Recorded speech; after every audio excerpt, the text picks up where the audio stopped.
से मिलना जुलना तो हमेशा रहा है और आज तमाम काउंसिल पूरे क्षेत्र से सारे भाई बहन आए हैं तो सबसे मिल रहे हैं। तो क्या माना जाए, जो लोकसभा चुनाव आने वाला है तो उसकी कितनी तैयारी कांग्रेस की है? जो यात्रा निकाली जा रही है, कितना उसको समर्थन इसमें मिल रहा है? आज के दिन बीजेपी हर रूप से विफल है और हर वर्ग परेशान है। आर्थिक रूप से बहुत परेशानी है हर वर्ग को। आने वाला टाइम कांग्रेस पार्टी का है।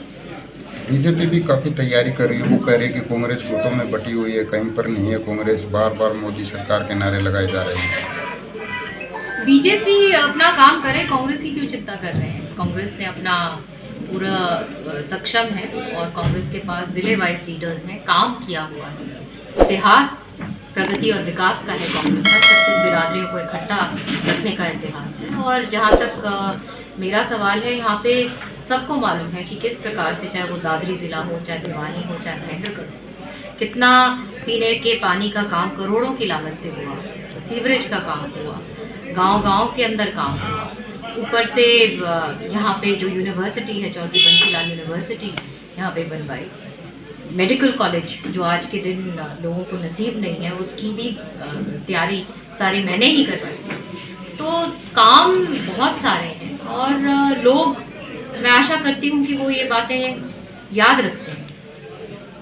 एसआर के ग्रुप जो है, कहा जाता है एक अलग नाम आया है हरियाणा में। इससे इनकी यात्रा चरखी दादरी में रही है। आपकी बात करें कॉन्स्टिट्यूंसी की, जितनी भी हैं हर जगह भिवानी की तैयारी है, इससे कितनी मजबूती आ रही है? कांग्रेस को कितना मजबूत कर पाएगा एक एसआर के ग्रुप जो निकला है कांग्रेस के लिए? बहुत सक्षम लीडर्स हैं हमारे और बहुत ज़बरदस्त उनका रिसेप्शन, ना केवल हमारे ज़िलों में, तमाम हरियाणा में बहुत अच्छी तरह से जन समूह उनको मिलता है। उनको अपना बात कहने का मौका मिलता है इतने हज़ारों के तादाद में लोगों के सामने। तो मैं मानती हूँ कि कांग्रेस को आने वाले टाइम में बहुत मजबूती मिलेगी। जो बीजेपी वो आरोप लगाती है कि जिस कांग्रेस में इतने गुट हों, जिसका कोई संगठन नहीं हो, तो वो कैसे मैदान में उतरेगी, कैसे जंग लड़ेगी बगैर संगठन के, बगैर सेना के? जैसे मैंने कहा कि प्रगति और विकास का नाम है कांग्रेस, और हर दम, चाहे चौधरी बंसीलाल जी का दौर हो, चाहे हमारे टाइम पर जब मैं एमपी थी और किरण जी मंत्री थे, तो काम कोई भी कांग्रेस के ऊपर ये आरोप नहीं लगा सकता कि कांग्रेस के दौर में काम नहीं हुआ, विकास और प्रगति नहीं हुई, जो हमारे हाथ की बात है। और बोलने बालने के लिए तो दुनिया, बीजेपी वाले बहुत कुछ बोलते हैं, बोलने दीजिए, उससे क्या फर्क आपको नहीं लगता कि बगैर संगठन के जो गुटबाजी कांग्रेस में है, वो कांग्रेस के कहीं ना कहीं आड़े आएगी?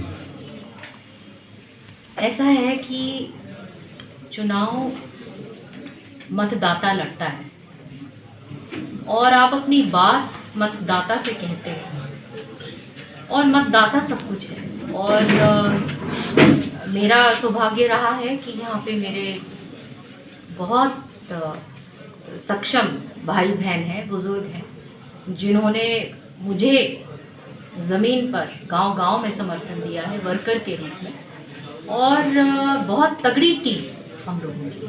चौधरी बंसीलाल का कोई भी नेता आता है, नाम देता है, किसी भी पार्टी से हो, क्या उनके नाम से अब की बार भी सुरुचि चौधरी को एक अलग माहौल मिल पाएगा, मजबूती मिल पाएगी? चौधरी बंसीलाल जी ने तो इतिहास बनाया और जो भी आज हम प्रगति और विकास देखते हैं हरियाणा में, वो नींव चौधरी बंसीलाल की रखी हुई है। तो बीजेपी अगर उनका नाम लेती है तो सही लेती है। और हमें हमेशा गर्व होता है कि उस विचारधारा से मैं जुड़ी हुई, जिस विचारधारा चौधरी बंसीलाल जी के थे। 36 बिरादरियों का उन्होंने काम किया, हर एक ज़िले का काम किया, एक सम्मान, एक दृष्टि से काम किया।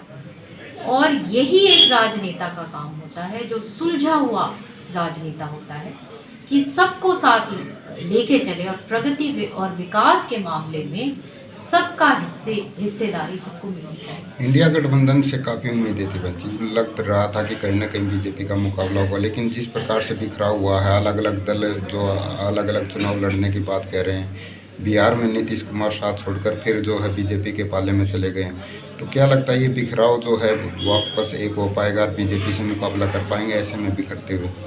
कांग्रेस यहाँ पे अपने आप में मजबूत है हरियाणा में, और बाकी देश भर में अब जो नीतीश जी वो कर रहे हैं वो अब उनकी सोच है। अब पता नहीं उन्होंने सत्ता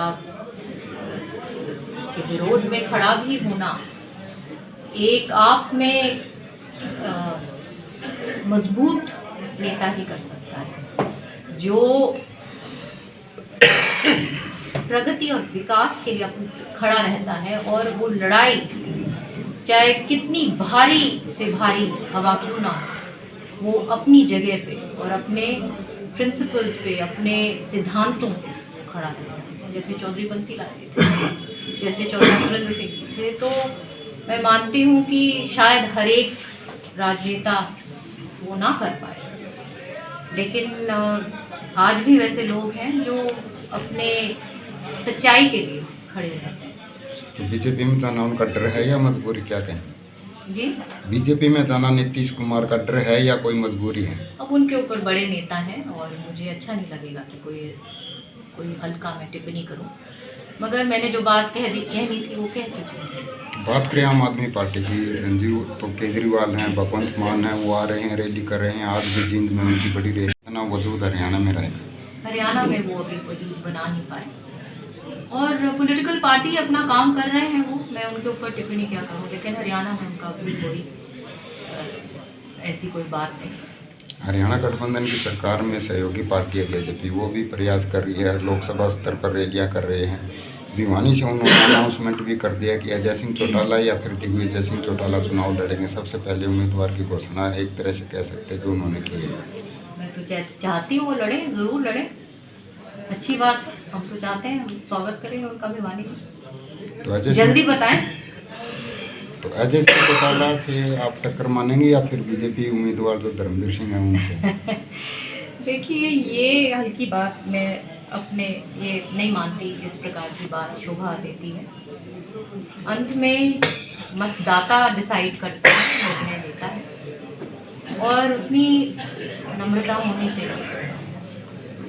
अपना काम करो, अपना कर्म करो, और आगे लोगों के ऊपर। धन्यवाद।